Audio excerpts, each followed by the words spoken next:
દોસ્તો, આ ચેનલમાં તમને શ્રી કૃષ્ણ, મહાદેવ, ધાર્મિક કથાઓ, પ્રેરણાદાયક વાર્તાઓ અને જીવનમાં સકારાત્મક લાવે તેવા પ્રસંગો સાંભળવા મળશે. અને હરેક વાર્તા કંઈક નવી શીખ અને પ્રેરણા લઈને આવે છે. તો નવા નવા વિડીયો જોવા માટે આ ચેનલને જરૂર સબસ્ક્રાઈબ કરજો. કાલે આપણે ઝાંસીની રાણી લક્ષ્મીબાઈ મનુ કેવી રીતે ઝાંસીની રાણી બની તે પહેલા ભાગમાં જોયું, તેના જન્મથી લઈને. અને હવે બીજા ભાગમાં આપણે જોઈશું કે ઝાંસીની રાણીના લગ્ન પછી તેની શું હાલત થાય છે, કેવી મુશ્કેલીઓ પડે છે, તેનો દત્તક પુત્ર, અંગ્રેજોની ચાલ, એમ વધુ ગંભીર અને રોમાંચક આગળ તમને સાંભળવા મળશે.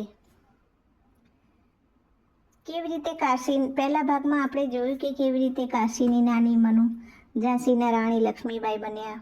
ઝાંસી ખુશીઓથી ગુંજી રહ્યું હતું, પણ સુખના આ દિવસો લાંબા સમય સુધી ન ટક્યા. રાણી લક્ષ્મીબાઈના જીવનમાં એક પછી એક એવા આઘાત આવ્યા જેણે તેમને અંદરથી તોડી નાખ્યા. પણ સાચી વીરાંગના એ જ છે જે મુશ્કેલીઓમાં પણ હાર ન માને. અંગ્રેજોએ ઝાંસીને હડપ કરવા માટે કઈ ચાલ ચાલી, ચાલો જાણીએ આજના ભાગ 2માં. લગ્ન પછી વર્ષ 1851માં રાણી લક્ષ્મીબાઈએ એક સુંદર પુત્રને જન્મ આપ્યો. આખા ઝાંસીમાં ઉત્સવ મનાવવામાં આવ્યો, પણ અફસોસ, માત્ર 4 મહિનાની નાની ઉંમરે જ એ બાળકે દુનિયા છોડી દીધી. આ આઘાતમાંથી મહારાજા ગંગાધર રાવ એટલે કે ઝાંસીના પતિ ક્યારેય બહાર ન આવી શક્યા અને તેમની તબિયત બગડવા લાગી. રાજાના અવસાન પહેલાં ઝાંસીના વારસદાર માટે તેમણે પોતાના જ પરિવારમાંથી એક બાળકને દત્તક લીધો, જેનું નામ દામોદર રાવ રાખવામાં આવ્યું. આ દત્તક લેવાની પ્રક્રિયા વખતે અંગ્રેજ અધિકારીઓ પણ ત્યાં હાજર હતા. નવેમ્બર 1853માં મહારાજા ગંગાધર રાવનું પણ નિધન થયું. રાણી લક્ષ્મીબાઈ માત્ર 25 વર્ષની ઉંમરે જ વિધવા થયા. રાણી હજુ પતિના મૃત્યુના શોકમાંથી બહાર નહોતા આવ્યા ત્યાં જ અંગ્રેજોએ પોતાની અસલી ઓકાત બતાવી દીધી. તે સમયે ભારતના ગવર્નર જનરલ લોર્ડ ડેલહાઉસીએ એક કાળો કાયદો બનાવ્યો હતો, જેને ખાલસા નીતિ કહેવામાં આવતી. આ નીતિ મુજબ જો કોઈ રાજાનો પોતાનો સગો પુત્ર ન હોય તો તે રાજ્ય અંગ્રેજ સરકારના તાબે થઈ જતું. અંગ્રેજોએ રાણી લક્ષ્મીબાઈના દત્તક પુત્ર દામોદર રાવને ઝાંસીનો અસલી વારસદાર માનવાનો ઇનકાર કરી દીધો.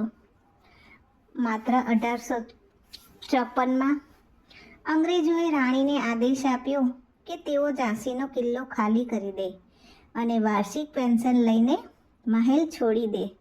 અંગ્રેજોને લાગ્યું કે એક 25 વર્ષની વિધવા સ્ત્રી ડરી જશે અને શરણાગતિ સ્વીકારી લેશે, પણ તેઓ ભૂલી ગયા હતા કે આ મણિકર્ણિકા છે.